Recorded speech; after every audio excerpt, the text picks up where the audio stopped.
Hi, I'm Kendra, and this is my series on treating yourself how you want to be treated and respecting yourself as well. God does not negotiate. He respects free will, and so should you. God has a plan for your life, and if you have enough faith to follow that plan for your life, you will only have abundance, fulfillment, prosperity, everything that you have ever wanted. Your job is discernment. To know what you should be doing, to watch for signs, to follow signs, to ask for signs, to know what you are doing for your highest and best good. God respects free will. We absolutely have dominion over many things, all the things that God created, the animals, the plants, everything in our world pretty much, except for people. We do not have dominion over people. We have no control. Dominion is ruling, controlling power. And this is why the book The Secret works, is because you can bring everything to you just by wanting it, wishing it, and praying for it, because we do have dominion over all things except for people. They are the only thing that God created that has absolute free will. We have no control, dominion, or power over any people. No matter how bad you want a relationship with someone else to work, to be fixed, or healed, you do not have that power. By wanting someone's behavior to change so that you feel better, you are wanting to control them. You are wanting to take away their free will. The only relationship that you can change is the relationship with yourself. You can beg, plead, and pray that God will change, heal, or help a relationship. But honestly, God will most likely point you in a different direction. Do you have enough faith to walk away, to go in that new direction? Discernment. That is your God-given ability to know what is for you and what is not. This is what we need to use, is our discernment. A little story about myself. Watching for signs and knowing what God is saying to me. After I had my second daughter, I lost the diamond out of my wedding ring. And I knew right away that it was a sign that something was missing from my marriage. I thought that if I worked harder, if I did something different, if I changed somehow, that I would be able to keep from losing my marriage. Eventually, I kept seeing a lot of signs about getting divorced, and I kept bartering, trying to negotiate with God. I wanted to keep this marriage. I want you to heal this marriage. I had so much confidence in God. I knew that God could do anything. But God gives a person free will, and He won't step in and fix something. Instead, He will guide you lovingly if you have enough faith to walk away and to go to something new. Our job is not to try and determine the outcome, but only to want, wish, and hope that things can be better for us, and to learn discernment and to follow the signs. God sees what is in our hearts. We might be able to hide what's in our hearts from other people, but we can never ever hide what's in our heart from God. That's why we have to trust God when He gives us signs to walk away, that is exactly what we need to do, and not resist it, not fight it, not try and control it. So ask for discernment, ask for a sign. You will know what you're supposed to do. And in the meantime, work on yourself. Become the person that is the perfect vibrational match to the person that you want to meet. Ask yourself, am I a mirror, a reflection of the person that I want to marry?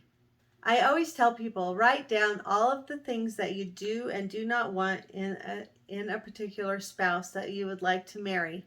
And then go down one by one and ask yourself, am I that? When we are not a vibrational match to someone, the relationship isn't bad. We're just not a vibrational match, and it's never going to feel good to us. Staying with someone who is not a vibrational match with us is only going to bring us misery. So walk away. Let it go. I always say, what you can let go of determines what you can have. Love yourself enough to walk away. But the trick is, Don't walk away out of anger, hatred, or malice. Instead, walk away out of love, honor, respect for yourself and for them. Know that it's what's best for everyone. Your absence can be the best gift to a low vibrational person and to yourself.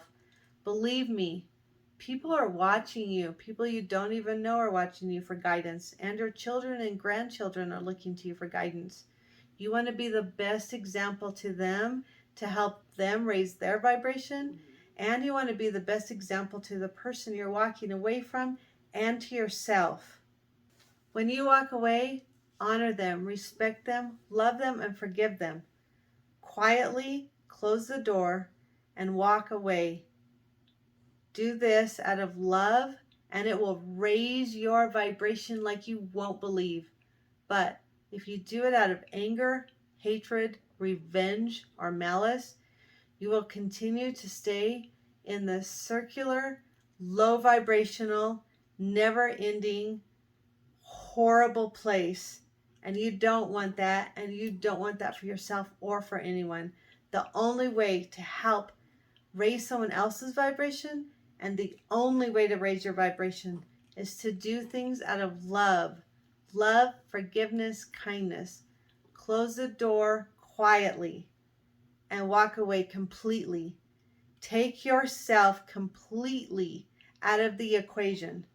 The only way for change or for anything better or for a vibrational raising of consciousness is to do it out of love, quietly, respectfully, and forgivingly, and walk away completely. By taking yourself 100% out of the equation, they won't be able to blame you anymore.